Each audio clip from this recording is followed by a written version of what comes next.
শরীর পচে যাবে, আম পচবে না। অনেক সময় এই যে আম কিনে নিয়ে যাবেন, এখন যাওয়ার পরে দেখবেন ওই বুড়া মানুষের গাল যেমন জড়ো জড়ো হয়ে যায় 100 বছর পরে, বিরুদ্ধ মানুষের আমের চামড়া এরকম জড়ো জড়ো হয়ে গেছে, পচে না। কারণ কি? ফরমালিন বাবারা এর উপরে এমন অত্যাচার করেছে, ওরা যদি 1 বছর হায়াত দেওয়া হয় তারপরে মনে হয় পচবে না। গত রমজানে কাউরান বাজার থেকে আপেল কিনলাম, RTV লাইভ করি প্রতিদিন বিকেলবেলা।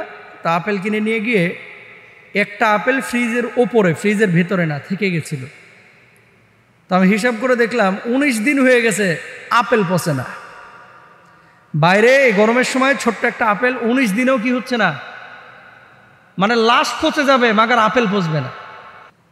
এই ফেরাউনের লাশ কেন পচে না? পিরামিডের মধ্যে যে লাশগুলো পেয়েছে মিশর, এই লাশগুলো কেন পচে নাই জানেন? মূলত এই ফরমালিনের খেলা, মেডিসিনের খেলা। এমন কিছু মেডিসিন আছে যে মেডিসিনগুলোর কারণে এই লাশগুলো কি হয় নাই, পচে নাই, মমি করে রেখেছে। ইউটিউবে দেখেন কিভাবে মমি করে ওরা। তো এখন আমের ওপরে যদি আপনি এরকম মমি করেন, কাঁঠালের ওপরে দেখতে মাশাআল্লাহ এত সুন্দর চেহারা, একেবারে মনে করেন বিশ্ব সুন্দরীর মতো চেহারা আমের।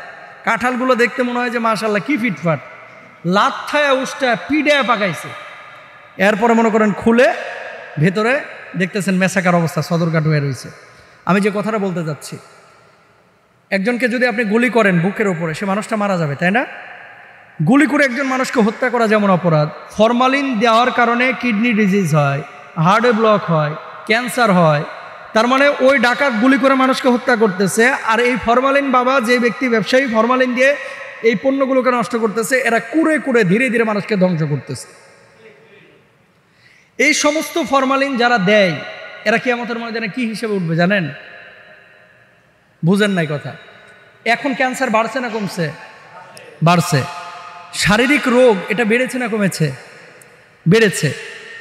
আপনাদের বাপ, আপনাদের দাদা, এরা অনেক সময় 100 বছর বেঁচেছে, 5 বছর 7 বছর ডাক্তারের ধারে কাছেও যায় নাই। আচ্ছা, গরু খাবার খায় না? পৃথিবীতে কয়টা গরু স্ট্রোক করে? কিন্তু মানুষ কতটা স্ট্রোক করতেছে? গরু যে খাবারটা খাচ্ছে, এই খাবারটা যদিও আপনার মুখ ধোয়া পানি, যদিও আপনার কাটাম, যদিও খড়কোটা, পিওর খাবারটাই খাচ্ছে, কিন্তু আপনি আমি যেটা বাজার থেকে নিয়ে আসতেছি, রেস্টুরেন্ট থেকে নিয়ে আসতেছি, এর খাবারটার ভিতরে কি আছে? ভেজাল আছে। এই রোগ বাড়ার পেছনে যত বেশি মানে যত কারণ, ম্যাক্সিমাম কারণ হচ্ছে খাবার দাবারে মানে এই ফরমালিন ভেজাল, এই কারণে কিন্তু রোগটা বাড়ছে। তো একজন মানুষকে আপনি যদি হত্যা করেন অন্যায়ভাবে, গুলি করে, ছুরি নিয়ে ডাকাতি করতে গিয়ে, এই মানুষটা যেমন মানুষকে হত্যাকারী হিসেবে কিয়ামতের ময়দানে উঠবে, যে মানুষটা খাবারে ফরমালিন দিচ্ছে এও কিয়ামতের ময়দানে মানুষকে হত্যাকারী হিসেবে কিয়ামতে উঠবে। আল্লাহ সুবহানাহু ওয়া তাআলা কি বলছে? ওয়ালা তাকতুলু আনফুসাকুম, খবরদার কোনো নফসকে তুমি হত্যা করো না। আচ্ছা, কয় টাকা লাভ? আলহামদুলিল্লাহ ওয়াসসালাতু ওয়াসসালামু আলা রাসূলিল্লাহ বাদ। মিরাজুর রহমান প্রশ্ন করেছেন যে মোহতারাম, আম লিচুর মৌসুম, কাঁঠালের মৌসুম এসেছে। এই আম লিচু যখন আমরা দেখি বাজারে আসে, অনেক সময় আগেই চলে আসে, অনেক সময় পরে আসে, অনেক সময় সময় মতোই আসে। কিন্তু এই সমস্ত ফলে ফরমালিন দিয়ে ফলগুলোকে অনেক মানুষ আছে যারা নষ্ট করে এবং মানুষের জন্য ক্ষতির কারণ হয়ে দাঁড়ায়। এই সমস্ত ব্যবসায়ীদের ব্যাপারে, ফরমালিন বাবাদের ব্যাপারে ইসলামী শরিয়ার ভাষ্য কি? উনি লাস্টে উল্লেখ করেছেন ফরমালিন বাবা।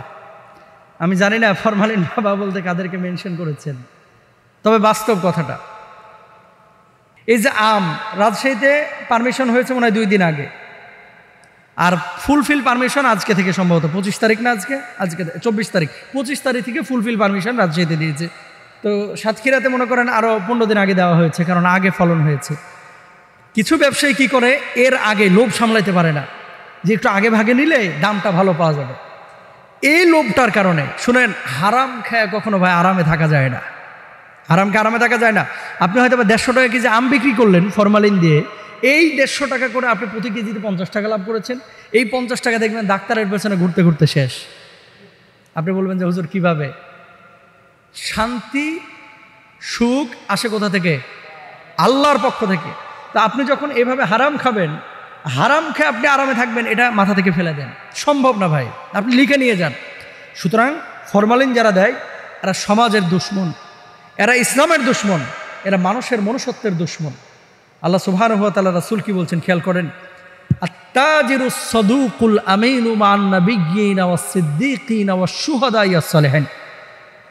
যারা সৎ ব্যবসায়ী এরা হাসর নাসর এদের হবে নবীদের সাথে, সালেহিন ব্যক্তিদের সাথে, শহীদদের সঙ্গে। সুবহানাল্লাহ জোরে বলেন।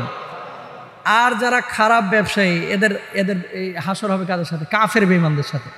সুতরাং আল্লাহ সুবহানাহু ওয়া তাআলা আমাদেরকে তৌফিক দান করুন, সবাই বলেন আমিন।